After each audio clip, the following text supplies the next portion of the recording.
Welcome to the latest episode of Cut to the Chase. Myself and Shrey Cortez. Today we're talking calendars. And you got here today with 2 minutes to spare. And normally you're 5 minutes early, so I can see you're on the clock today, right? You're busy.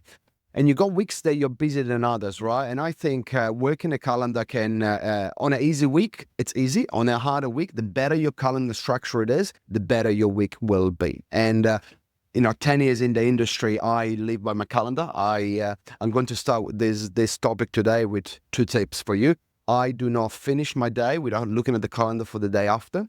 And the first thing I do in the morning, I look at the calendar for the day ahead. Now, I just looked at the calendar 12 hours ago, but frankly, by the time I get up in the morning, I'm nice and refreshed. I might look at it in a different light.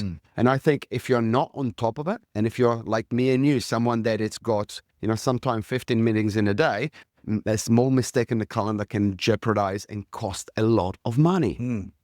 There's a lot. A calendar is a very, very important thing to run your businesses. So, in my calendar, I have purple for business, and I have social, which is getting less and less. But those are all structured there as well. The one thing we always in Auckland, it's a little bit difficult as well because part of that calendar becomes travel time as well, and that's something that sometimes you can't control. No matter how many times you go into Google Maps to see how long it takes to get between, let's say, Gleneden and Botany, there's always a little bit of traffic in there as well. So I've started to stretch that out a little bit as well. But when we talk about communication, you talk about 2 minutes, being 2 minutes late for today. I'm on the clock, but what did I do today? Or you let me know. I'll let you know. That's really important because sometimes calendars, they do fall out. They do go. But as long as you let somebody know that you're going to be arriving a little bit late or anything like that, that's absolutely fine. The other thing that's really important with a calendar as well, as we live by, is the sharing of the calendar as well. The invites. Invites are really important. Quite often when I've got an appointment and someone's booked me in for a reserve or someone's booked me in for a meeting or a business chat or whatever, I'll always invite them into it so I know that we've both got it in our calendars. I think it's really important. You do that. You really, you're good at that. And I also think that in some point in time of that calendar, you've got to knock a little bit of time out for you as well, which is... That is crucial. That is crucial. I'd like to comment on something you just said, though, in terms of the calendar invites.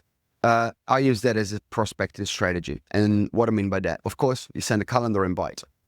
What I mean by prospecting strategy, the more people see that you're onto it, and every single calendar that I would have with one of my clients, not only going to get calendarized the moment that we book the calendar, it gets follow up with a text message. Now, the morning of the event, of the calendar, I will go on the event in my phone in the morning and I will send an email to all attendees. So this morning you would have got 5 invites, 5 emails from me saying, I look forward to speak to you today. Now, the calendar, that particular email will have the start time and the end time, which is very important. It's important that people understand because I cannot remind them that it's a 15 minutes meeting, but if they get an email that says, when it starts, when it ends, it's a very good thing. Plus, on top of that, they get a text message to follow up on the day as well. So the level of communication just around a calendar appointment is next level, and I think people appreciate that. But one tip that I like to give for people, and then let's finish today with, if you're not busy, what to do with the calendar, right? But if you're an high performance agent, or if you're someone that is really busy, I've been struggling just like you, travel time, getting from A to B, and sometimes you've got an appointment in Botany in the morning, and you might have another appointment in East Auckland in the afternoon, and that makes you travel all around Auckland way too much. So what I do at the moment, I set up 2 windows throughout the day that I would be going out. One is in a certain part of Auckland, and one is in another one, and I attach appointments to that particular time slots, meaning that sometimes they merge together and become all one big thing.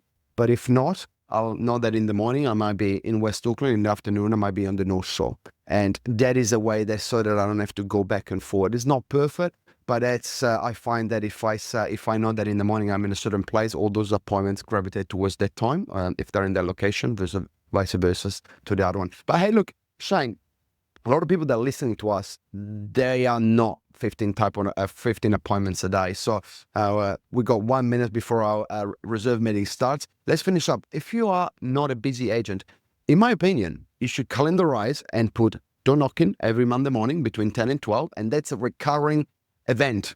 So not one day I put this week and I forget about next week. Recurring calendar invites when you're not busy are the key. Because you want to have your week structure in a way that if you get busy and you get an appointment on Monday morning, you don't cancel it, you slightly move it. Yeah.